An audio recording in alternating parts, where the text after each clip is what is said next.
Hey, what's up guys? I'm Brandon and today's video is going to be titled Response versus Reaction. So in the previous video, I've briefly talked about these two words and I want to expand more on it now. So for reaction is something that's more instinctive, right? Something that's, it might be seen as a defensive mechanism, but ultimately it stems from somewhere that is more emotional. For response, it's usually something more well thought, more sort of calculated because you have sort of this desired outcome of this conversation.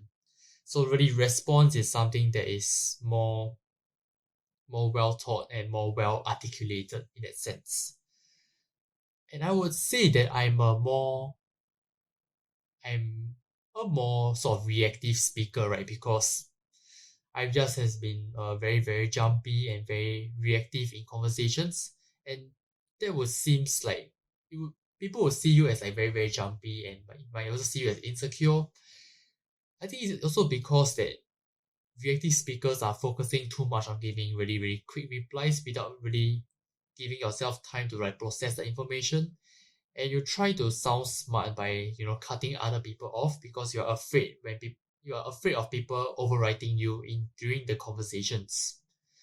So this is something that I'm trying to work on, and especially also trying to work on to improve my emotional intelligence because it is something that is very tied down to being a more responsive speaker than rather than being a more reactive speaker.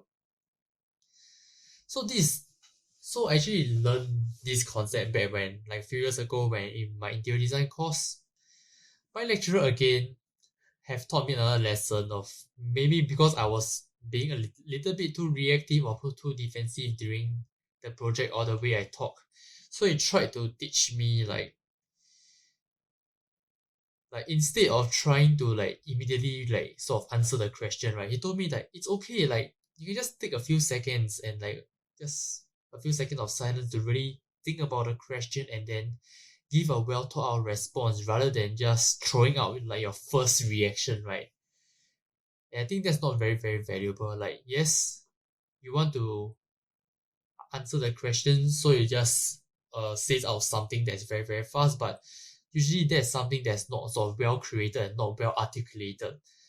And most of the time, by just taking a step back and giving yourself time to process this information, and with this information, you sort of respond in a way that is more clearly articulated.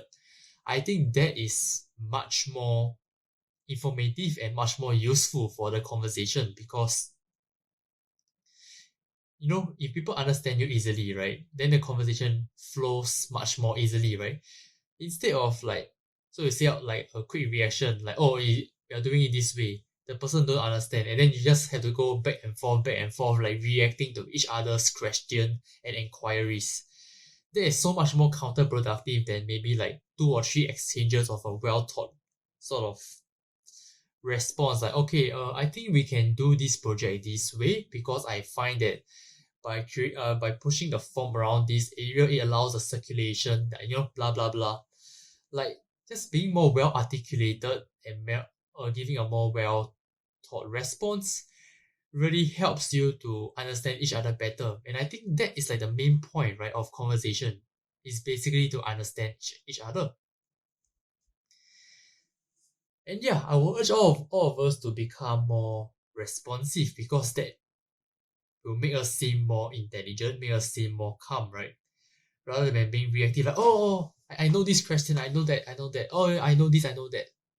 That is me still now. I'm trying to really slow down and just speak a little bit more slower, right? As you can see, sometimes in my video, I can still speak quite fast, and I think that's my reactive self that's trying to take over. And yeah, I'm trying to slow down and just be more calm when I speak, so I can actually be more sort of I will respond more instead of reacting more, right? And I think that's the whole point. And yeah, that's kind of all I have for today. What do you guys think about the whole notion of a reactive speaker and a responsive speaker?